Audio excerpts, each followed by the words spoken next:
Welcome to white studios Tamil மக்களே. இன்றைக்கி நம்ம திரைவிமர்சன நிகழ்ச்சியில் இயக்குனர் உன்னி சிவலிங்கம் இயக்கத்தில் வெளிவந்திருக்கிற பல்டி படத்தை பற்றி பார்க்க போகிறோம். இந்த படத்தோட கதையை பற்றி பார்த்தோன்னா, படத்தோட ஆரம்பத்தில் வந்து கேரளா தமிழ்நாடு பார்டரில் வந்து ஒரு 3 ரவுடிங்க இருக்காங்க. 3 ரவுடிங்களும் என்ன பண்ணுறாங்கன்னா, வட்டிக்கு விடுற தொழில் பார்க்குறாங்க. எக்ஸல் வட்டி, ஸ்பீடு வட்டி, மீட்டர் வட்டி அப்படிலாம் விட்டுட்டு அது கொடுக்காதவங்கள பயங்கரமாக அவமானப்படுத்தி அவங்கக்கிட்டேருந்து வசூலிக்கிறது தான் இந்த 3 ரவுடிங்களோட வேலையாக இருக்குது. இவங்களுக்கு ஒருத்தருக்கும் ஒரு தொழில் போட்டி ஓடிட்டுருக்கு. இதில் யார் பெரிய ஆள் அப்படின்னு காட்டுறதுக்காக இவங்க வந்து ஒரு கபடி போட்டி நடத்துகிறாங்க. அந்த கபடி போட்டியில் எல்லா டீமும் பங்கு பெறுது. 3 பேர் டீம் சார்பாக.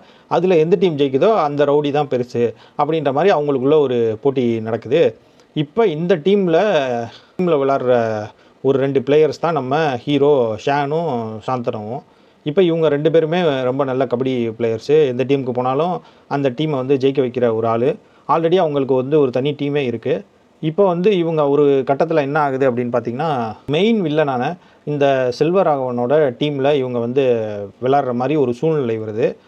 இப்போ இவங்க செல்வராகவனுக்காக ஒரு டீமில் விளாண்டு அந்த மேட்சையும் ஜெயிச்சு கொடுத்துட்றாங்க. அவருக்கும் அது வந்து பெரிய கெத்தாகுது. அதனால அந்த செல்வராகவன் வந்து என்ன பண்ணுறாருன்னா, இவங்கள ஒரு அடியாள் மாதிரி கூட வச்சுக்கிறாரு. அவரோட தொழிலுக்கு இவங்க இந்த 4 பசங்களையும் பயன்படுத்திக்க ஆரம்பிச்சிடறாரு. இது வந்து போக போக தான் இந்த படத்தோட ஹீரோவுக்கு தெரிய ஆரம்பிக்குது.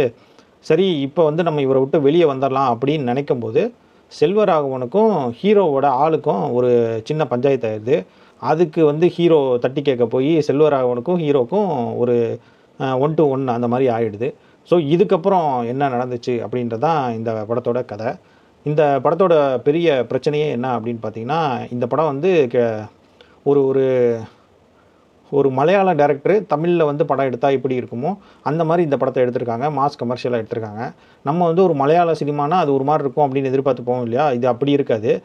மலையாளத்தில் பேசிக்கிட்டு தமிழில் படம் எடுத்தால் எப்படி இருக்குமோ அந்த மாதிரியாக தான் படமாக தான் இந்த படம் இருந்துச்சே தவிர, நம்ம வந்து எதிர்பார்த்து மலையாள சினிமா நல்லாயிருக்கும் அப்படி இப்படின்னு போனால் அந்த அளவுக்கு இல்லை. இதுக்கு வந்து புக் மை ஷோவில் 9.5 ரேட்டிங் கொடுத்துருக்காங்க. எதுக்கு கொடுத்தாங்கன்னே தெரில. 9.5க்கு இந்த படம் வந்து ஒர்த்து இல்லைன்னு தான் நான் சொல்லுவேன் 10க்கு. படத்தில் வந்து ஒரே ஒரு நல்ல விஷயம் என்ன அப்படின்னு கேட்டிங்கன்னா, படத்தில் நிறையா எதுக்குடா இதெல்லாம் நடக்குது, இவனுங்களுக்கு என்னடா பிரச்சனை அப்படின்ற மாதிரி சீன்லாம் இருந்தால் கூட படம் வந்து எங்கேயுமே அவ்வளோவா ரொம்ப போர் அடிக்கலை. ஓரளவுக்கு மேனேஜ் பண்ணி ஸ்க்ரீன் ப்ளே கொண்டு போயிட்டாங்க. இருந்தாலும் கூட இன்னும் கொஞ்சம் பவர்ஃபுல்லாக, இன்னும் கொஞ்சம் க்ரிப்பாக இந்த ஸ்க்ரீன் ப்ளே இருந்திருந்தால் ரொம்ப நல்லா இருந்திருக்கும். ரொம்ப ப்ரெடிக்டபுளாக ஆகிப்போச்சு. அது வந்து ஒரு பெரிய விஷயமாயிடுச்சு.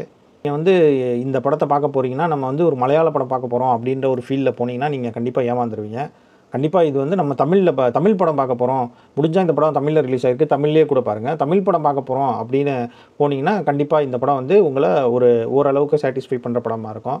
படத்தில் ஒரே ஒரு பாடல் இருக்குது. அந்த பாடல் நல்லா இருக்குது. ஒரே ஒரு பாடல் தான் இருக்கனால அது கொஞ்சம் மனசுக்கு திருப்தியாக இருக்குது. மித்தபடி நடித்த ஹீரோ ஃப்ரெண்டு சாந்தனு அவங்களாம் நல்லா நடிச்சிருக்காங்க. ஹீரோயினுக்கு பெருசாக அந்த படத்தில் வேலையே இல்லை. அது ஒரு பிரச்சனையாகி போச்சு. செல்வராகவன் வழக்கம் போல் அவர் ஆக்டிங் வந்து நல்லா இருக்குது. இந்த படத்தில் கிளைமேக்ஸ்லாம் ரொம்ப நல்லா நடிச்சிருக்காரு. மித்தபடி இந்த படத்தில் வந்து சொல்கிறதுக்கு பெருசாக ஒன்றும் இல்லை. இவங்க பில்டப் கொடுத்த அளவுக்கு இந்த ரேட்டிங் புக் மை ஷோவில் இருக்க ரேட்டிங் அளவுக்கு படத்தில் எதுவும் இல்லை. அது வந்து ஒரு ஏமாற்றம் தான்.